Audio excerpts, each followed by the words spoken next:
Sebagai manusia biasa yang menjalani kehidupan dengan segala ketidakpastian, semoga saat ini kalian semua sedang dalam keadaan sehat dan berbahagia. Ya, walaupun dalam menjalani kehidupan tentunya kita tidak selalu merasa bahagia dan penuh sukacita.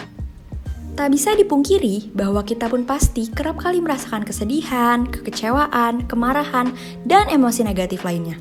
Ketika kita merasakan berbagai emosi tersebut, tentunya kita akan mencoba membagi perasaan tersebut kepada orang lain, bukan? Lalu kira-kira, apakah tanggapan dari orang lain tersebut dapat membuat kita merasa lega, atau justru membuat kita merasa gundah? Nah, setelah melihat beberapa cuplikan tadi, ternyata ada loh orang-orang yang memberikan tanggapan seperti itu. Kira-kira orang tersebut tahu gak ya kalau tanggapannya justru bisa membuat seseorang merasa lemah. Bahkan, ucapan semangat yang dilontarkan bisa jadi terasa menyengat. Dari situ, kita bisa melihat bahwa kebanyakan orang masih kurang bisa mengapresiasi emosi negatif yang dimiliki orang lain. Kebanyakan dari mereka pun masih terus-menerus mendorong seseorang yang sedang merasakan emosi negatif untuk melihat sisi baik dari kehidupan tanpa mempertimbangkan perasaannya. Bahkan, mereka pun tidak memberikan kesempatan kepada orang tersebut untuk meluapkan perasaan atau emosi negatif yang sedang dialami. Yap, hal tersebut pasti sudah tidak asing lagi. Kita biasa menyebutnya dengan toxic positivity. Fenomena toxic positivity ini membuat kita seakan-akan harus berusaha menekan emosi-emosi negatif dan menolak hadirnya perasaan tersebut.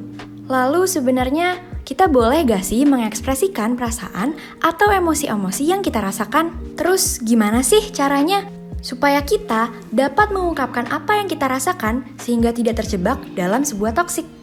Hal ini akan kita bahas lebih dalam bersama Kak Agatha Ginahanan yang merupakan psikolog dari Your Personal Psychologist, atau bisa langsung dilihat di Instagram mereka di @yppsychologist. Eits, namun sebelum kita bahas lebih lanjut bersama Kak Agatha, kita tanya dulu yuk ke teman-teman KM, gimana sih cara mereka dalam mengekspresikan emosi mereka masing-masing?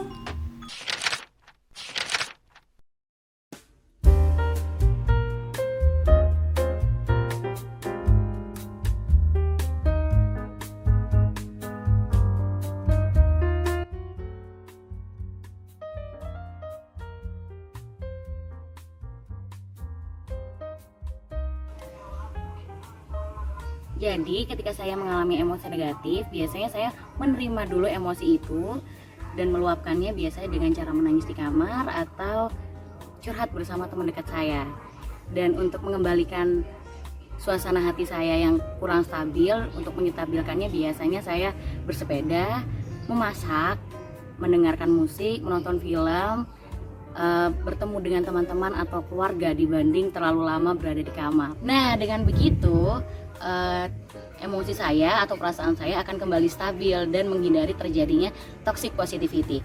Karena sejatinya perasaan negatif itu harus bisa diterima terlebih dahulu. Kayak kalau lagi sedih, ya udah sedih aja, nangis aja nggak apa-apa, marah-marah aja nggak apa-apa. Karena ketika kalian tidak baik-baik saja itu tuh sebenarnya hal yang normal dan wajar gitu guys. Kalian gak dituntut harus selalu bahagia dan seneng juga kok. Justru jika kalian terus-menerus menyangkal emosi negatif yang kalian rasakan, nantinya takutnya menurut aku malah membuat kalian stres dan terjadinya toxic positivity dalam diri kalian. Saya ketika emosi, cara mengungkapkannya ke orang lain, meskipun itu kepada keluarga, teman, atau sahabat. Saya lebih memilih untuk tidak mengungkapkannya karena tidak ingin membebani orang lain atas masalah atau emosi saya. Kemudian saya terbiasa dengan self-talk dengan diri sendiri, seperti sebelum tidur mencoba buat memahami emosi atau perasaan tidak nyaman, lalu juga berusaha memaafkan orang lain dan memaafkan kesalahan diri sendiri. Selain itu, bila di tengah suasana yang ramai, apabila mengalami emosi, saya lebih memilih pergi atau menepi dari keramaian itu. Soalnya kalau nggak gitu bakal menguras energi atau istilahnya kayak nggak kekontrol. Jadi ketika sedang mengalami emosi, saya lebih mengungkapkannya kepada diri sendiri daripada kepada orang lain. Gimana cara aku mengungkapkan emosi-emosi negatif? Yang pertama, aku akan memvalidasi terlebih dahulu emosi-emosi negatif yang datang pada diri aku. Misalkan ketika aku sedang merasa marah, aku tidak denial atas emosi-emosi tersebut. Aku menerima, aku paham ketika aku memang sedang merasa marah. Lalu kemudian aku akan meluapkan emosi tersebut, misalkan dengan menulis di diary atau mencoret-coret acak di kertas yang kosong. Lalu setelah aku meluapkan emosi-emosi tersebut, aku akan melakukan beberapa aktivitas coping untuk membuat diriku menjadi lebih baik. Misalkan aku akan melakukan meditasi untuk membuat pikiranku menjadi sedikit lebih jernih dan membuat perasaanku menjadi sedikit lebih tenang. Lalu aku juga akan melakukan usaha-usaha mendekatkan diri kepada Tuhan, dan aku akan melakukan aktivitas-aktivitas yang aku sukai, misalkan seperti mendengarkan musik dan menonton video yang menurut aku menghibur. Nah, namun ketika emosi-emosi tersebut masih ada dalam diri aku dan cukup mengganggu bagi diri aku akan mencari bantuan orang lain. Aku akan mencari orang lain yang menurut aku bisa aku percayai untuk aku jadikan tempat berkeluh kesah atau untuk mencurahkan segala emosi negatif yang masih ada dalam diri aku. Nah, ketika emosi-emosi negatif itu datang kepada diri kalian dan kalian butuh tempat untuk bercerita atau mencurahkan segala emosi-emosi negatif tersebut, kalian jangan pernah sungkan untuk mencurahkannya kepada orang-orang yang kalian percayai, karena memendam emosi negatif itu hanya membuat beban bagi pikiran kalian aja. Dan yang tidak kalah penting adalah ketika emosi-emosi negatif itu datang pada diri kalian, kalian jangan pernah denial. Kalian harus terima perasaan tersebut. Kalian harus memvalidasi emosi tersebut. Karena semakin kalian denial, kalian semakin tidak tahu bagaimana cara menghadapi emosi-emosi negatif tersebut.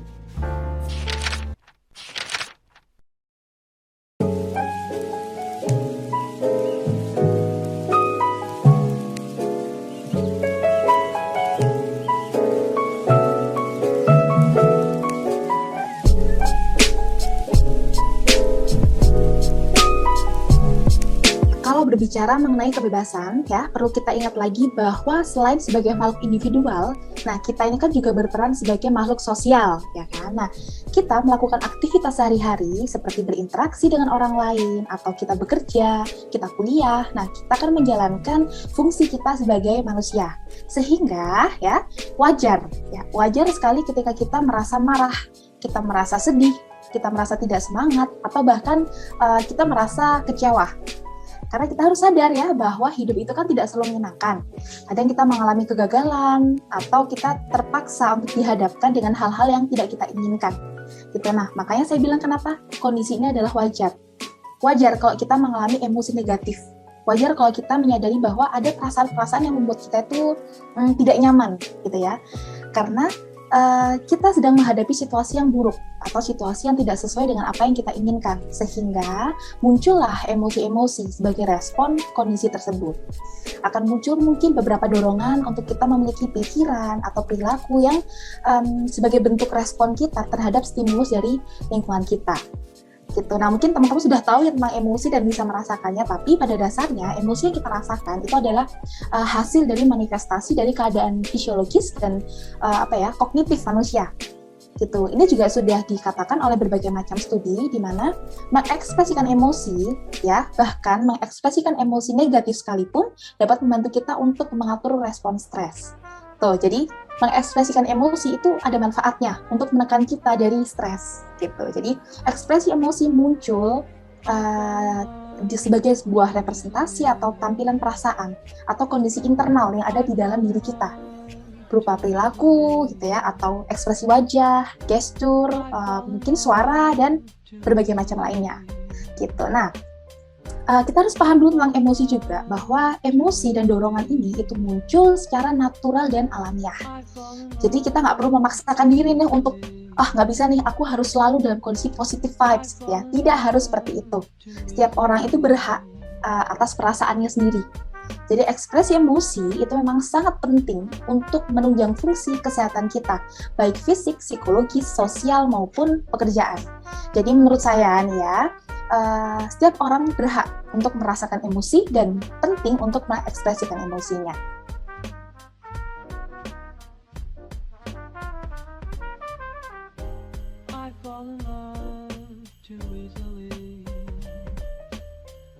untuk hal-hal atau kondisi ketika kita merasa sungkan gitu ya, atau kita merasa tidak enak untuk mengekspresikan emosi kita.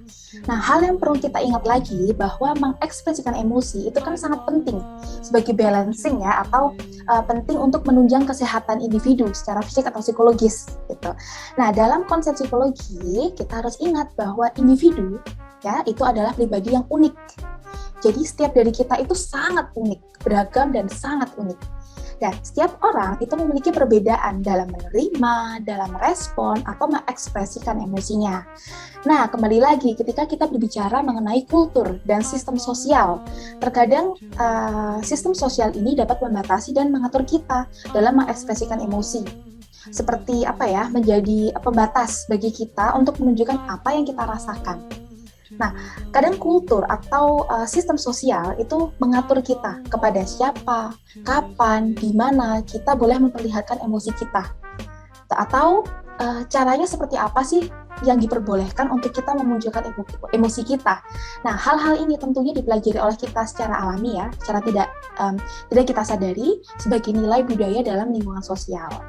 Nah, kalau kita sudah tahu nih tentang konteks-konteks sosial ini, memang cenderung akan menimbulkan permasalahan yang sering kali terjadi terkait dengan mengekspresikan emosi. Contoh nih ya, contoh yang paling lekat dengan kehidupan kita sehari-hari. Ada aturan yang berkaitan dengan gender, laki-laki dan perempuan, gitu kan. Nah, laki-laki saat ini kan diidentikan sebagai sosok yang kuat, gitu ya. Jadi tidak boleh menangis. Nah, ketika ada laki-laki yang menangis untuk mengekspresikan emosinya, maka dia dianggap aneh. Atau mungkin bisa dijudge orang tuh lemah dia, gitu. Pernah kan mengalami seperti itu? Atau sebaliknya, perempuan dianggap memiliki ekspresi emosi yaitu dengan menangis gitu ya. Kalau sedih dikit-dikit nangis. Nah, kita sering mendengar hal-hal itu. Ini adalah salah satu contoh dari permasalahan yang muncul dalam konteks sosial. Nah, menurut saya hal ini juga membuat kita mengerucut pada topik yang sedang tren saat ini dilakukan di dalam lingkungan sosial kita, yaitu toxic positivity. Nah, teman-teman pasti sudah dengarkan itu, di mana toxic positivity ini sering ditandai dengan perilaku menutupi atau mengabaikan perasaan yang sebenarnya, dengan kita menghilangkan emosi secara langsung dan melakukan invalidasi emosi. Jadi nilai dalam konteks sosial ya yang ada di kita itu tidak akan selalu benar. Karena apa? Itu berdampak bagi orang lain.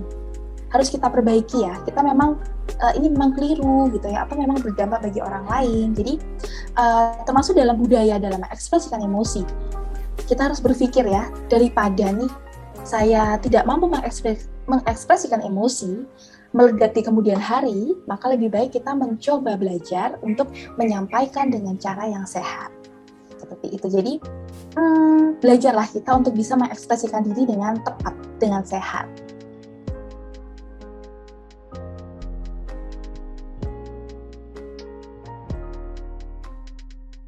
Kalau untuk toxic positivity, ini kan memungkinkan terjadi pada dua hal ya.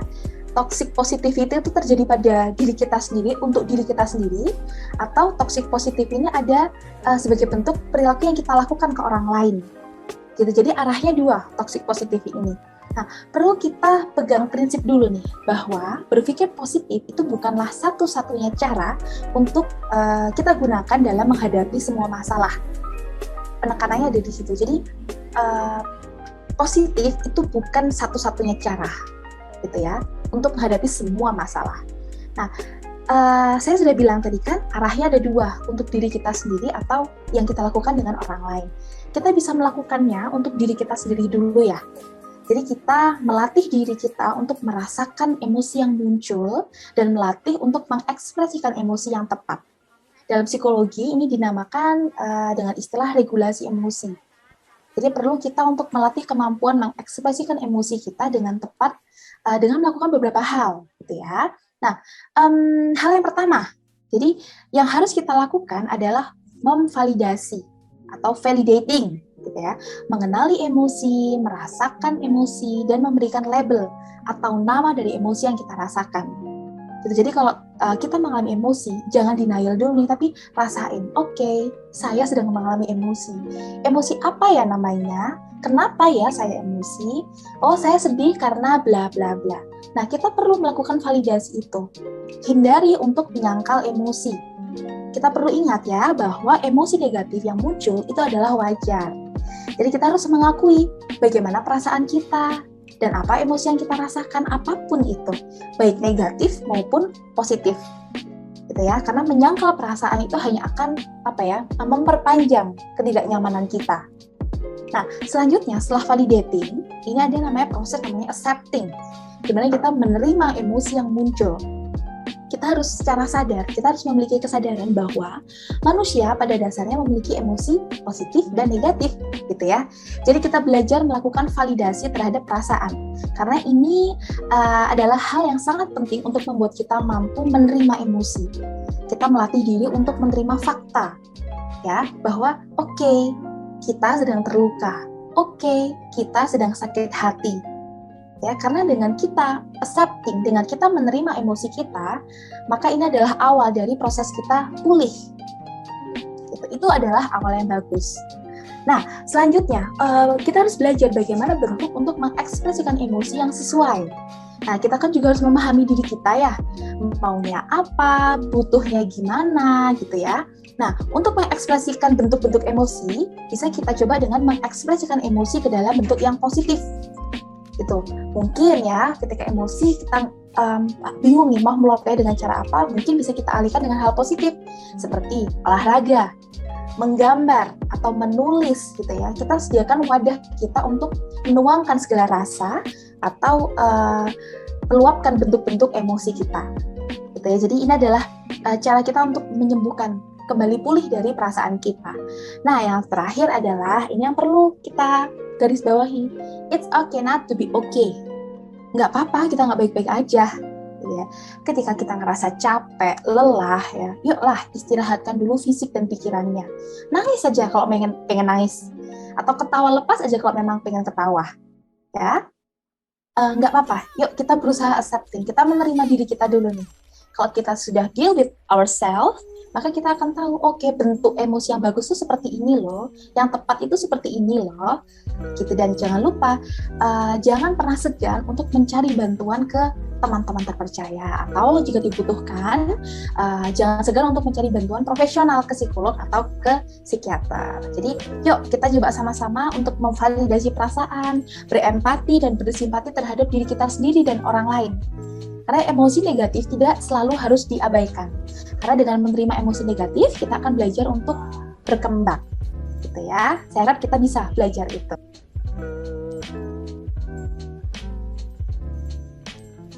Kalau kita berbicara tentang, ada nggak sih batasan gitu ya, batasan untuk kita mengekspresikan emosi kita. Nah, kita harus paham dulu nih, cara kita memproses emosi atau kita melakukan regulasi emosi yang kita lakukan itu kan sebuah proses ya, namanya juga proses, kita pasti butuh waktu gitu ya, it's a process, nggak bisa instan, kita harus pelan-pelan menyelesaikan itu. Jangan terlalu saklek atau jangan terlalu membandingkan dirimu atau membandingkan prosesmu itu dengan proses orang lain. Ya, karena semua itu proses yang kita lalui tergantung dari sumber daya, tergantung dari kepribadian kita, dari karakter, potensi diri, kita jadi berbeda-beda. Karena kembali lagi manusia itu unik. Ya, jadi kalau lagi deal with emotion, lagi menyelesaikan emosi, dah jangan membandingkan diri dengan kiri kanannya. Selesaikan dulu dengan dirimu. Nah, kalau kita bicara lagi tentang batasan, ya. Menurut saya tidak ada. Namun ya, saya tekankan lagi namun kita harus belajar untuk memiliki atau mengekspresikan emosi dengan tepat.